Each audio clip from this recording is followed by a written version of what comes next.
রান্না করছি পেঁয়াজ কালি। এই যে পেঁয়াজ কালি, আলু, কুমড়ো দিয়ে একটা ভাজা করছি কালো জিরে ফোড়ন দিয়ে। তো শীতকাল তো অল্প অল্প পড়েই গেছে, তো শীতের সবজি আনা শুরুও হয়ে গেছে।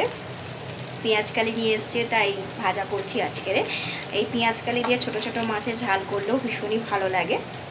আর এই দিকে করছি, এই দেখো, যেটা আমাদের বাড়ির সবার প্রিয় ফুলকপি, বেগুন, শিম আছে, পালং শাক দিয়ে ঝোল হচ্ছে। এতে মাছ দিলেও খুব ভালো লাগে, কিন্তু আজকের এই মাছটা নেই, সেজন্য মাছ দিইনি। এমনি সবজি দিয়েও নিরামিষ তরকারি করছি, বেশ ভালোই লাগে। ব্যাস এই দুটো পদই করছি, দুদিকে দুটো বসিয়ে। আর ভাত আমার হয়ে গেছে।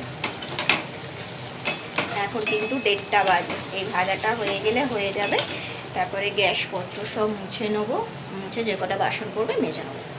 চলো টাটা।